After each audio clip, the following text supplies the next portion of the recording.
Olá, hoje é quinta-feira, 27 de outubro. O Senado Notícias está no ar. Está marcada para daqui a pouco, às 8 horas, uma reunião da Comissão de Agricultura e Reforma Agrária. Os senadores vão votar emendas ao projeto de lei orçamentária anual do ano que vem. O senador Irajá, do PSD do Tocantins, sofreu um acidente de carro ontem entre Palmas e Brasília. Havia 3 pessoas no carro. O senador e a esposa foram hospitalizados com ferimentos. O motorista Sidney Buciano Neto, conhecido como Alemão, morreu no local. Diversos senadores prestaram solidariedade aos feridos e à família do motorista.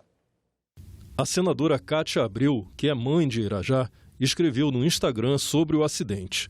Ela disse: Irajá sofreu um grave acidente de carro próximo da cidade de Arraias, no sul do Tocantins, e quebrou uma costela. Sua esposa Milena teve o pulmão perfurado, que já está drenado. Foi encaminhada a Brasília em uma UTI aérea. Infelizmente, nosso querido amigo e motorista alemão faleceu no local.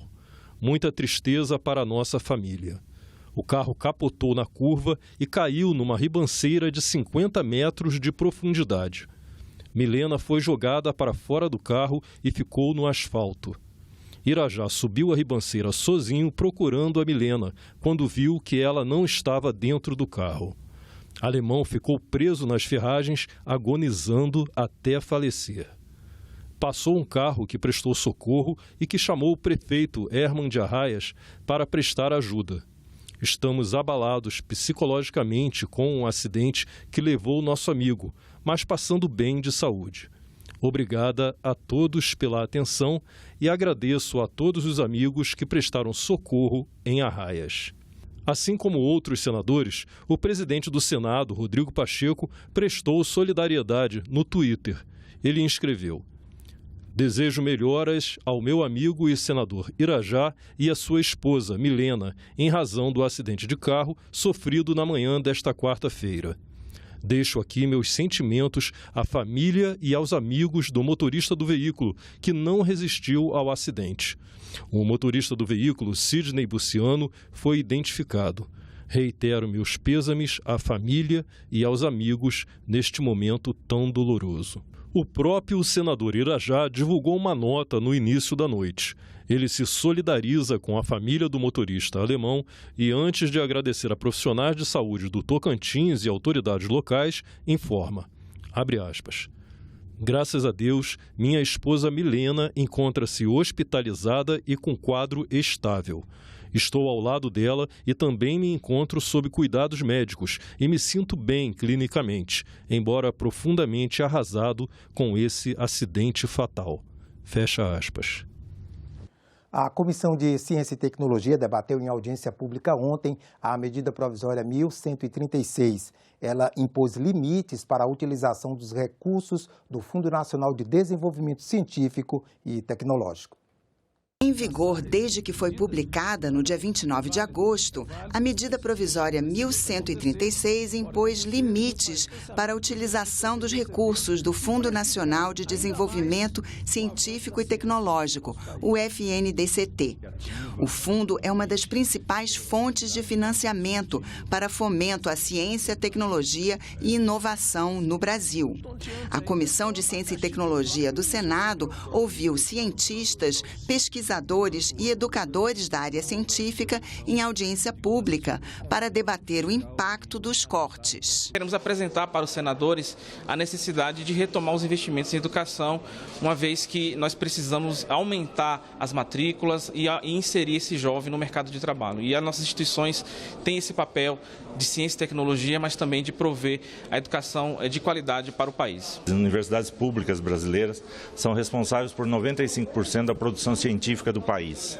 E nós dependemos dos recursos do Fundo Nacional de Desenvolvimento da Ciência e Tecnologia para desenvolver toda a pesquisa científica no país. O próprio agronegócio reconhece a importância da ciência e é resultado desta produção brasileira de desenvolvimento de sementes, de desenvolvimento de fertilizantes, de soluções em geral para o agronegócio brasileiro e para a agricultura familiar. Os países aumentaram orçamento em educação em resposta à pandemia, tanto na educação primária quanto na educação terciária, universidades. Aqui se corta e ainda se diz que tem que pôr fogo em estudantes.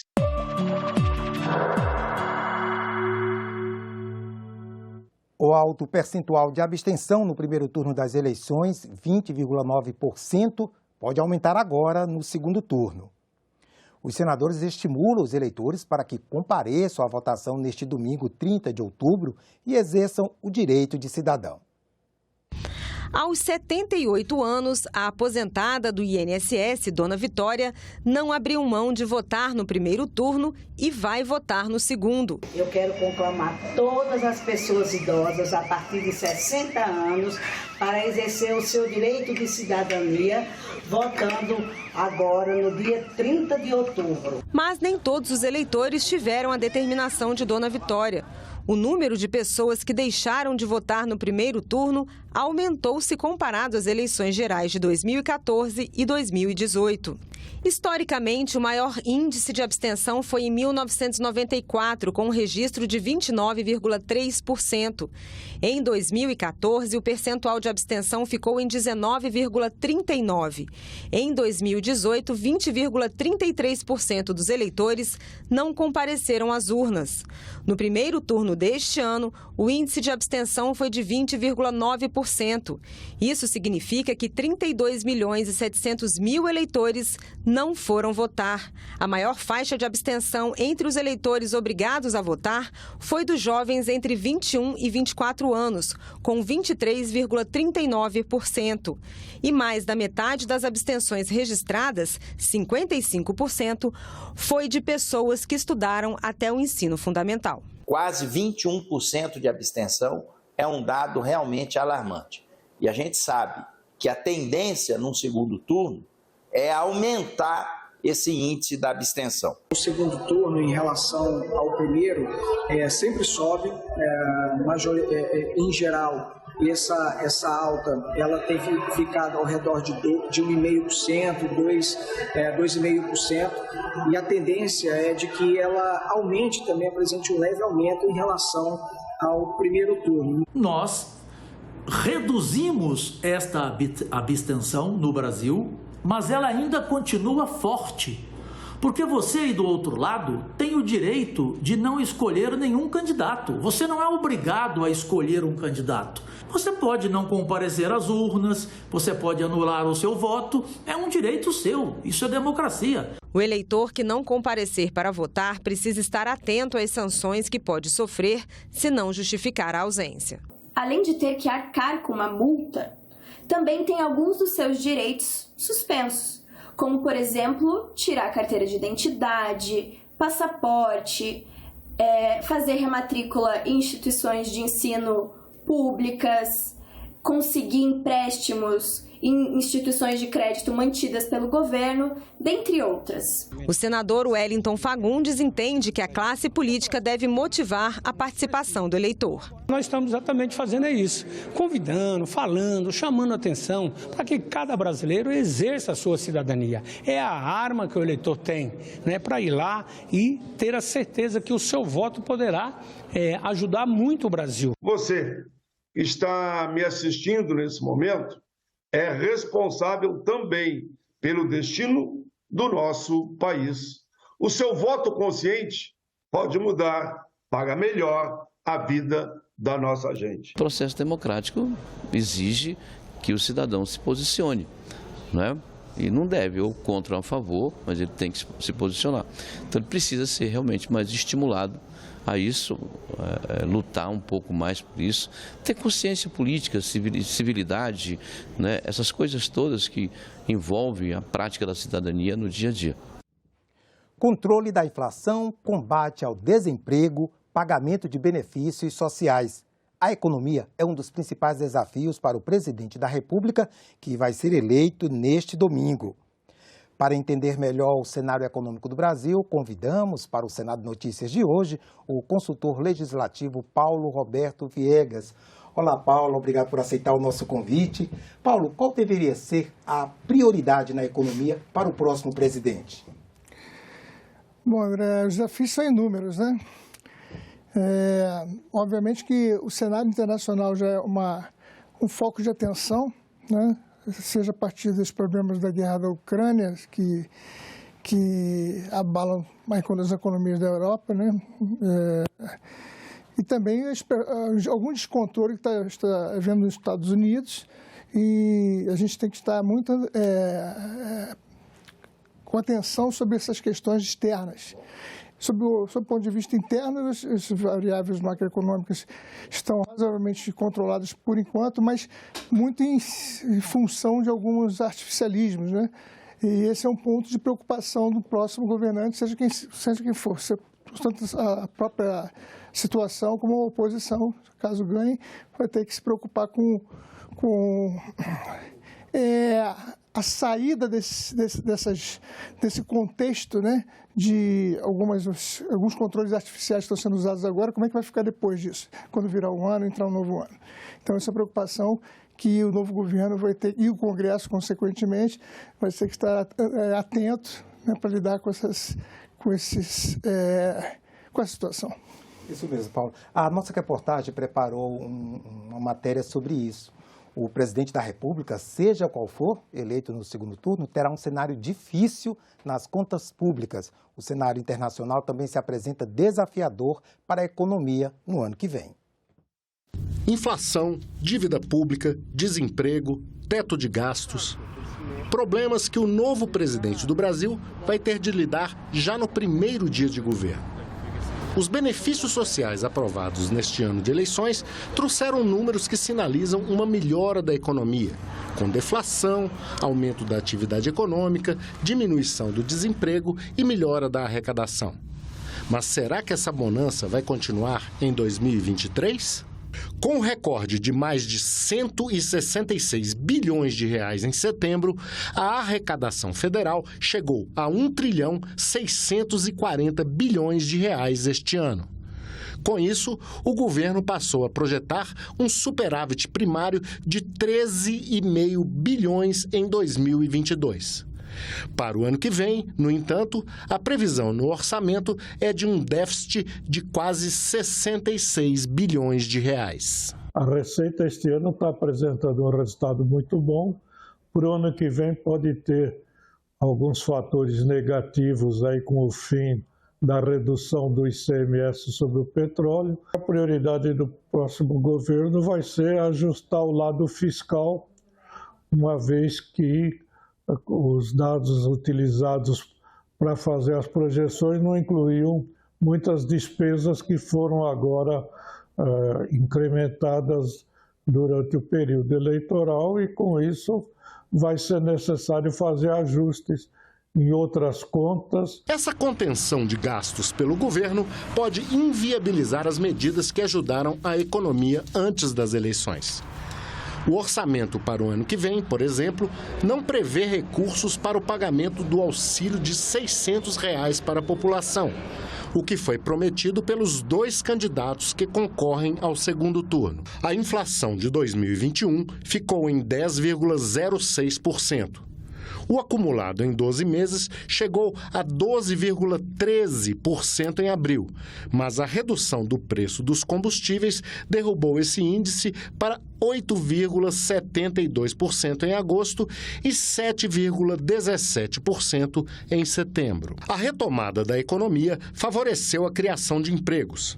A taxa de desempregados chegou a 14,9% da população economicamente ativa no trimestre encerrado em março do ano passado, mas vem caindo gradativamente desde então, chegando a 8,9% em agosto deste ano. O grande desafio nesse momento é manter o controle da inflação. O Banco Central tem conseguido aí ancorar as expectativas. Devemos ter uma inflação ao redor de 5,5% esse ano, caindo aí um pouco abaixo de 5% no próximo ano. E quanto antes houver esse controle inflacionário, mais fácil será a própria redução mais acelerada da taxa de juros, e um auxílio aí, né, da situação internacional deverá possibilitar aí que a economia mantenha aí uma taxa de crescimento mais acelerada. E a situação internacional citada pelo professor parece que não vai ajudar. A China deve ter um crescimento limitado de sua economia e a guerra na Europa deve encarecer ainda mais os preços da energia e dos alimentos. E os juros pagos nos Estados Unidos devem subir, aumentando o valor da moeda estrangeira e limitando os investimentos no Brasil. Para o ano que vem, vamos ter mais dificuldades, um crescimento menor, que é fruto de todas as dificuldades do cenário internacional e também dos aumentos de preços aqui internamente e da alta da taxa de juros. Pois é, Paulo, uma situação muito complexa, né? Agora vamos pegar um ponto. Como pode ser resolvido o pagamento do Auxílio Brasil de R$ 600, que está sendo prometido pelos dois candidatos, já que não existe previsão no orçamento do ano que vem? A questão orçamentária, ela pode ser resolvida. O problema depois é como da onde vai se buscar o dinheiro para pagar, né, o eventual gasto excessivo que possa estar ocorrendo agora. Está, né? Nós temos duas questões muito centrais aqui que eu acho que devem ser olhadas com tem que ser foco de atenção, que é a questão dos preços derivados de petróleo, dos combustíveis em geral. Porque hoje até a inflação está apresentando bons números, muito em função de que, em parte, né, há um benefício em cima do CMS que foi concedido e que vai acabar. E por outro lado, a própria Petrobras tem comprado, né, o combustível de um preço abaixo do mercado internacional. São duas questões muito preocupantes, porque a hora que se normalizar, isso vai refletir em inflação, né? A inflação que, por um outro lado, ela acaba ajudando as contas públicas, né? Ela acaba jogando ao lado do governo nas questões de fiscais, né? De controle das suas contas. E isso é uma equação complicada, vai ser complicado de ser resolvida, né? Mas eu acho que a atenção vai ter que ser muito focalizada na questão dos preços dos combustíveis. Eu acho que tem que ser a atenção principal vai ser essa. Pois é, Paulo, pelo que você está falando, o que a gente sabe isso é um tanto artificial, né, a manutenção dos preços dos combustíveis. Não tem como permanecer assim. Para um médio e longo prazo é muito difícil. Você vai ter que ter... primeiro, porque a questão tributária ela envolve uma discussão política bastante intensa, né?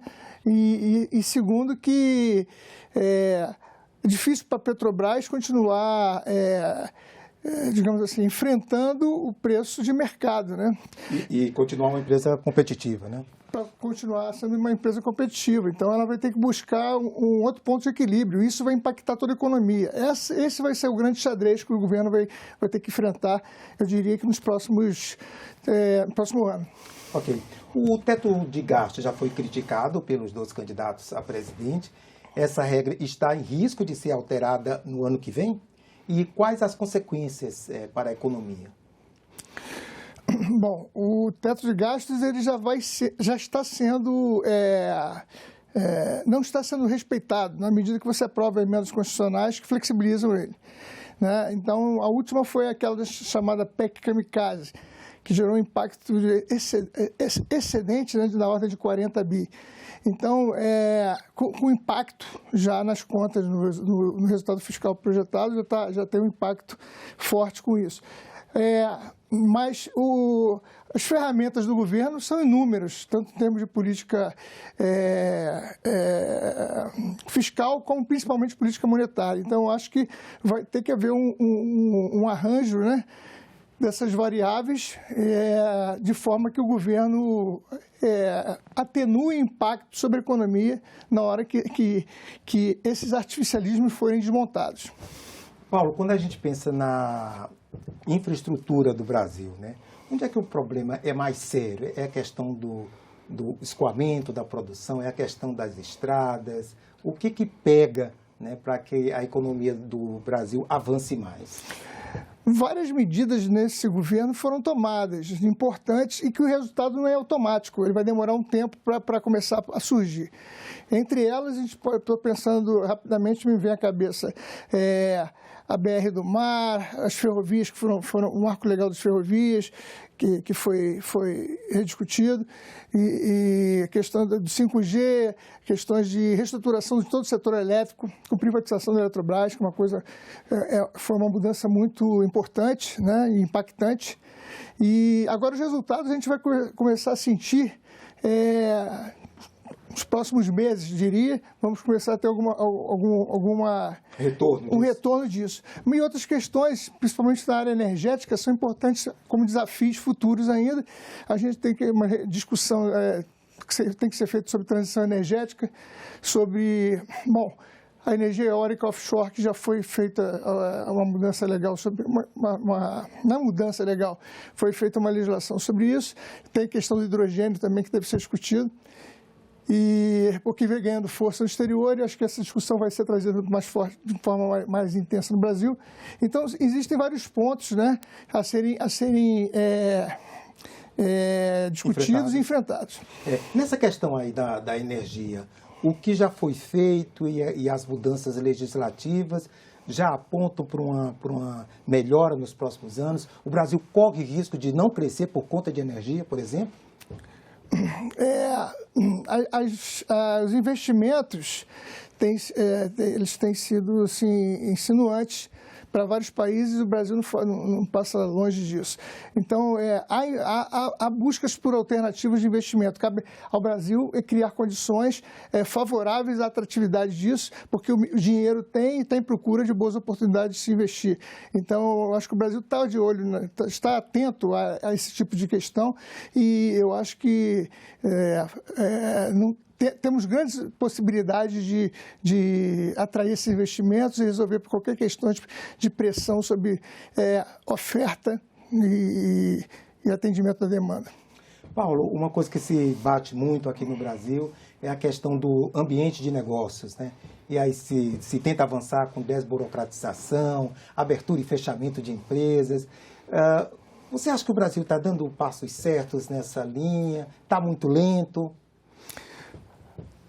Sobre aspectos de desburocratização e agilidade no funcionamento dos negócios, algumas medidas desse governo também foram tomadas, o Congresso apoiou bastante. Uma delas foi aquela chamada antes de MP do Bem, que virou lei logo no início desse atual governo, e que já flexibilizou, ajudou a dinamizar, né, alguns aspectos no campo dos negócios. Outras medidas também foram tomadas, né? Mas é importante estarmos atentos, né, sobre isso. Eu acho que a questão de políticas públicas voltadas a facilitar, né, os negócios, acho que elas podem ser pensadas. E não fico só no desenho da política pública, a questão também da avaliação da política pública e ver se ela está sendo eficaz ou não, é um desafio importante da gente melhorar o que a gente já tem. Isso é muito importante, não apenas, ou seja, desenhar as políticas, mas executá-las e avaliá-las, controlá-las e avaliá-las, né, para ver se elas estão sendo eficazes. Quando nós pensamos em termos de controle da inflação, o que você imagina para 2023? Independentemente de quem ganhar a eleição? O controle da inflação vai ser um desafio, pelo que eu já falei a respeito da questão dos derivados, dos preços que estão controlados, derivados do petróleo, e isso vai ser um grande desafio. A resposta deve vir sob a forma de juro, que já está alto, mas o juro acaba sendo uma variável que desincentiva o crescimento econômico. Então, tem uma medida tem uns limites a serem observados, né? Mas o Banco Central, o Ministério da Economia, tem plena capacidade de buscar um ajuste disso e buscar o melhor equilíbrio econômico, de forma a nos sairmos bem com isso, com relação ao desempenho da economia. Uma última questão com relação ao Banco Central, o papel do Banco Central. Esse governo aprovou a autonomia do Banco Central. Isso realmente veio para ficar na sua avaliação? Isso é uma medida de difícil implantação, mas uma vez implementada é difícil de desfazer. Independente do governo que for eleito, o atual não deve ter problemas quanto à manutenção disso. A oposição, caso ganhe, também não sei se vai ter, digamos que, disposição a enfrentar essa questão, que já foi, de uma certa forma, estabilizada e está funcionando, a meu ver, está sendo a contento por parte dos agentes econômicos envolvidos, dos bancos, do sistema financeiro como um todo, digamos que está atendendo aos anseios. Então, acho que é difícil mudar isso, não é fácil. Ok, Paulo, muito obrigado pela sua presença aqui com a gente. Obrigado a você, Maria André. Ficamos por aqui. Você pode rever as reportagens desta edição na nossa página na internet, senado.leg.br/TV. Obrigado pela companhia e continue sintonizado aqui na TV Senado.